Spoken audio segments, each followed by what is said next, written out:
So this is our pedal journey. This is a sociology, social work, anthropology, social policy, social administration group. And we are in a moving train. So that's our pedal journey. And the name of our train is Krabala. Accra, Ibadan, Kampala. Yes. Sorry.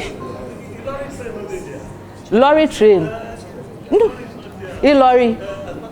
No. It's just Accra, Ibadan, and Kampala. Yes. And we are moving from Nairobi into the future. So you can see our stops.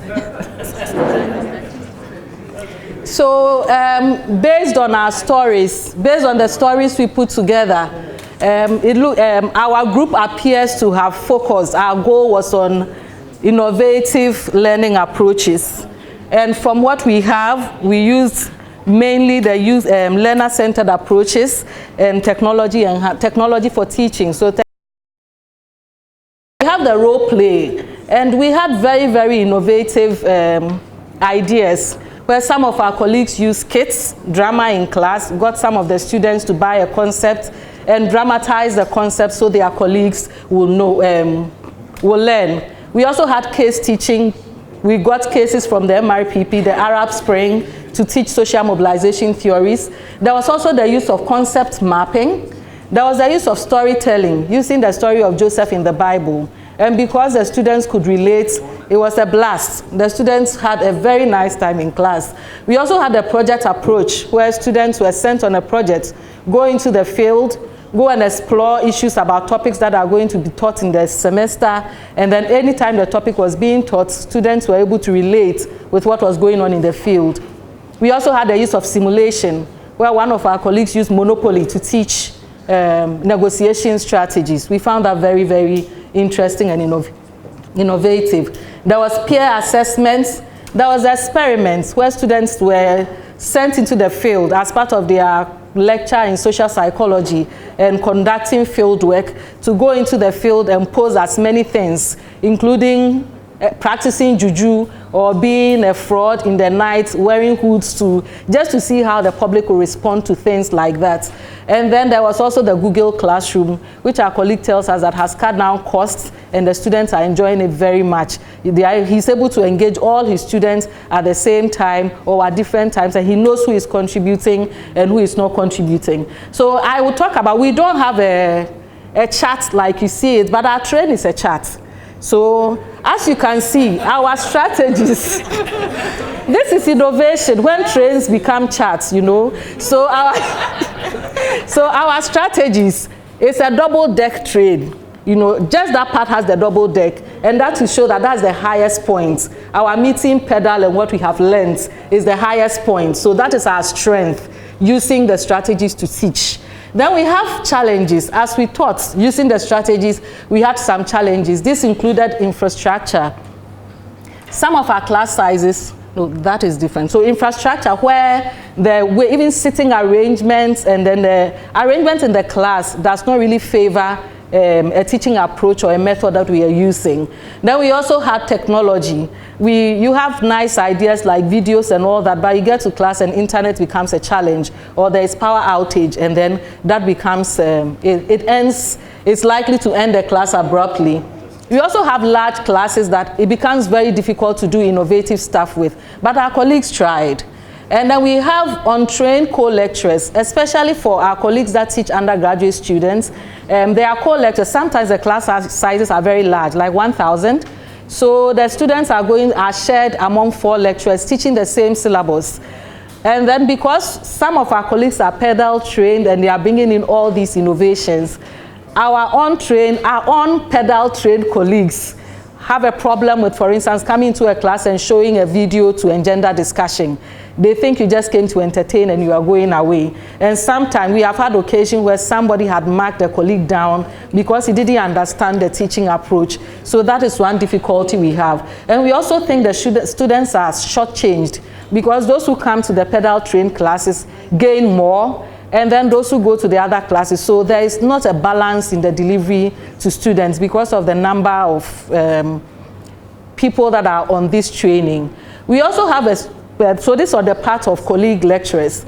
On the part of students, they are used to lectures. I come, there are slides, I take notes and I go away. They are not used to the innovation, so the shift is becoming a problem and they are not responding too well. So like the example I cited, some of them would prefer to run to the classes where they get the lectures rather than stay in our class where we stimulate them with these different activities. So the response to the new innovation, the shift in teaching is a problem. Students are not responding well and we have to do something about it. Overcoming some of these challenges we have identified, we realize that planning with multiple approaches. So instead of just planning with a video or planning to show something that hinges on power, I would want to do a video and I also want to have some debates or role plays in mind so that when I go and power fails, I can use the other approach. So that's one of the ways. And then linking innovation. So we realize that we have concentrated on teaching, innovation in teaching, but that has not translated into assessment. And that was a challenge for one of our colleagues. So we have told ourselves that as part of overcoming that and lesson learned is to link the innovation in teaching to innovation in assessment. So we are not found wanting in that regard. And also prepare assessment as part of, yes, innovation and assessment, prepare it concurrently with teaching. So as I prepare innovations in teaching, I do it concurrently with assessment. And then more time is needed. We need more time. So we have one of our colleagues who sent students to an organization, different organizations to collect data before the start of the semester to use for the semester. But because some of the organizations were not receptive, and this delayed how she intended to use the approach. So this time she has planned she's going to prepare more and look for organizations that are more familiar or will be more receptive, so it won't hinder or hamper the progress of that approach. So those were some of our challenges. As we said, our strategies are bigger. Challenges are, just to show that we are doing well. Yeah. And we also have feedback. Based on all of these, we had some feedback for PASGR. We thought that even though some of our challenges are very individual based, like large class sizes, infrastructure that PASGR can't come pedal, may not have enough control over because it's an university-based problem. We also think that PASGR should PEDAL should also maybe link with partner invest, because what would be the point in teaching us all these innovations and we go back and things like infrastructure is not helping us to practice them. So we know it would be a Herculean task to ask PEDAL to build infrastructure, but they at least partner with the universities to get their buy-in so that things like infrastructure and other things that create an enabling environment for us to use the modules will be made available. Otherwise, it will be a cost 90 for most of us.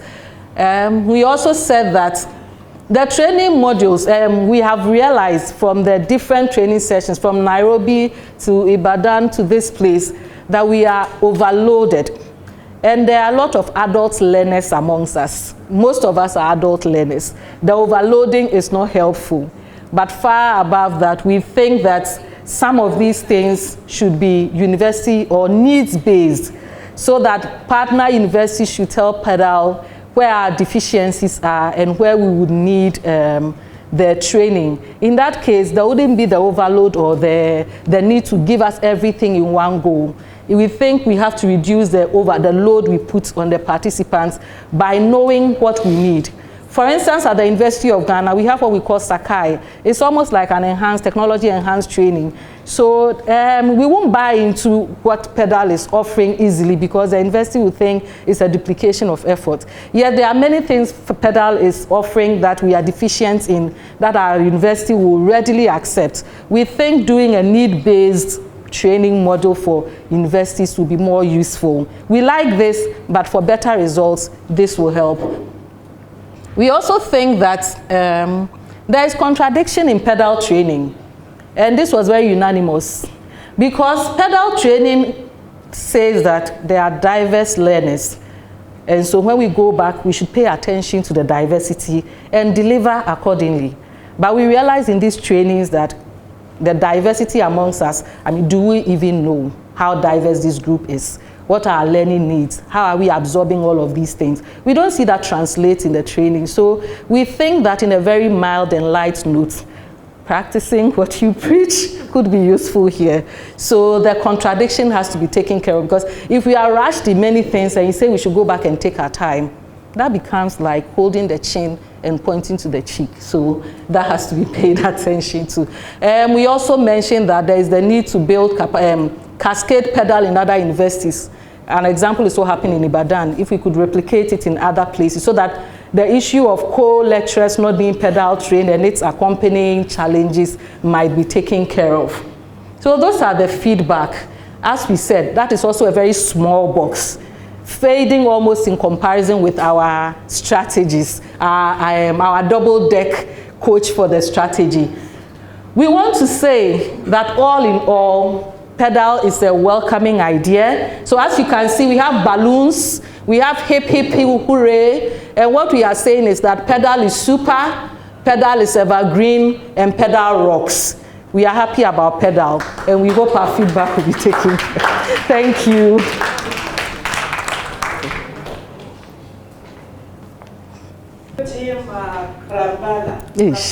Krabala. Krabala. There is Kampala indeed. I was just trying to identify. I've just, first of all, thank you very much for your very impressive reflection. Just to encourage you regarding the student kind of initial resistance.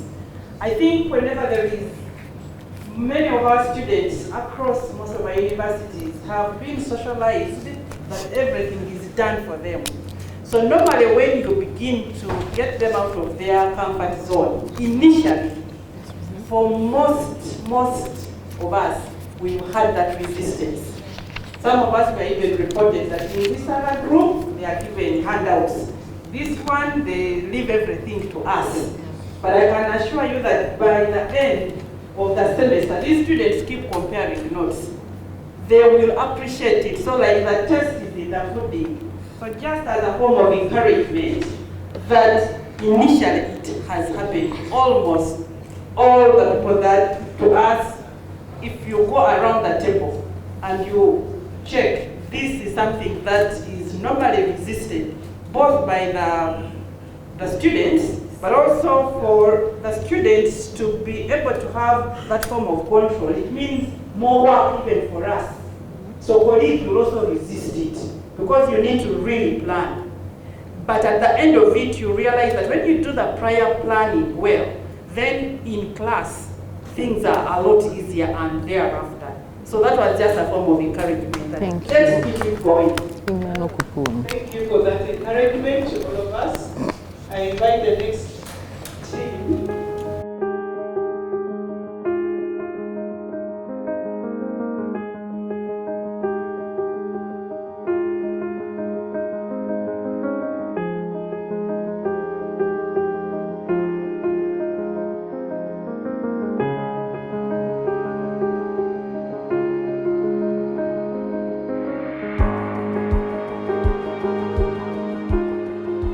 All right, so we still have two wonderful academics from the University of Ghana, and we want to interview them. They are going to tell us what their take-homes have been, and also their aha moment throughout the annual convening. And so, Prof, my name is Kwesi Sam. You tell us your names. My name is Dr. Alice Boateng. From the University of Ghana, Department of Social Work. Okay, so I'm Dr. Peace Mamletete from the Department of Sociology.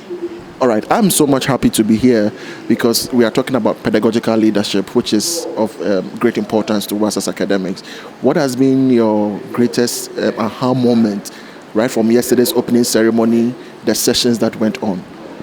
I think even before yesterday, last year we were here, and there were a lot of things that we have learned from this program.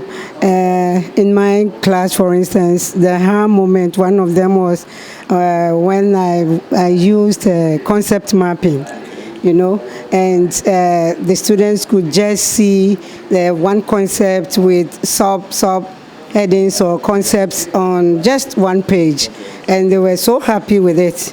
Remember, during the exam, they even asked me if we were going to do concept mapping, because that was the aha moment. Just on half a page, they could see everything, the skeleton, and then build it up without writing pages.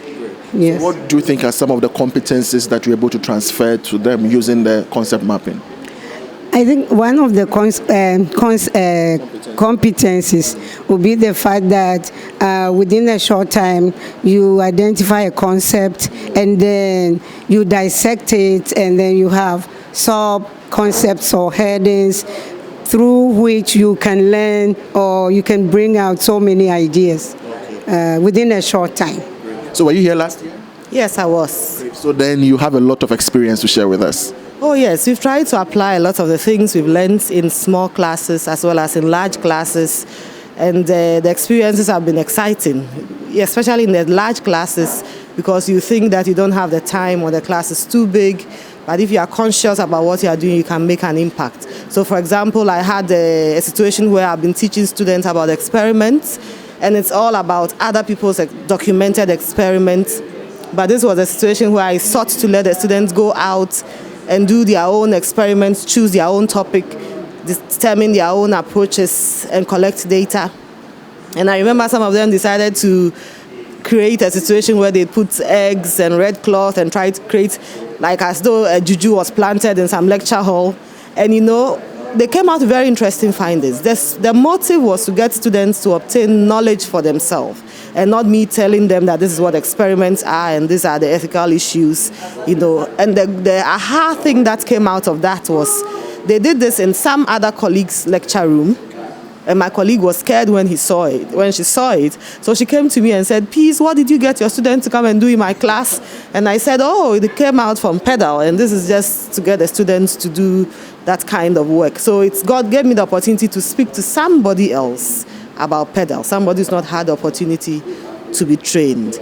But for this very trip, what I would say is that in as much as I've used several of the methods, I have never really linked it to theory. That is because of this theoretical orientation, that is why I'm using these methods. I've not been able to, I never really linked the two till this morning. So that is new for me, and I find it very interesting. Yes, yeah. And then to take it from there, is the case studies.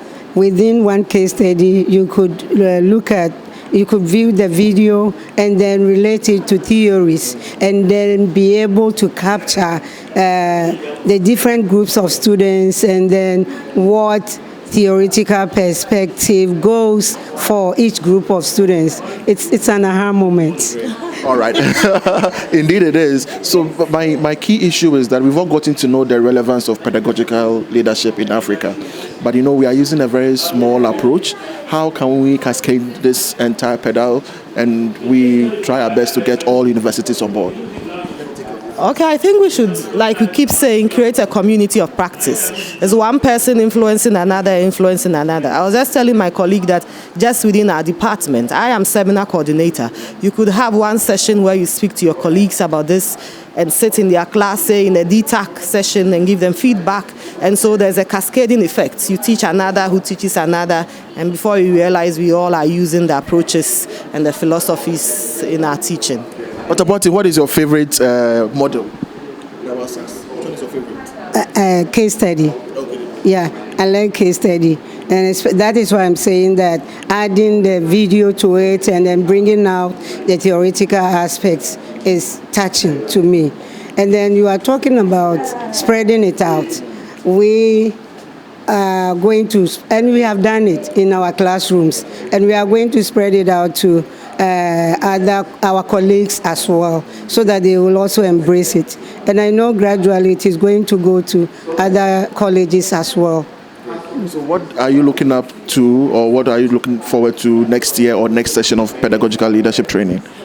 Well, so far, I must confess, the part that I have not really grasped very well is using the technology-enhanced learning. Of course, the internet does not facilitate it a bit. So that's where I want to really grasp, because if you understand what to do, you need that to help you actually do it. So that's what I'm looking for to polish, particularly in this particular session. Yeah.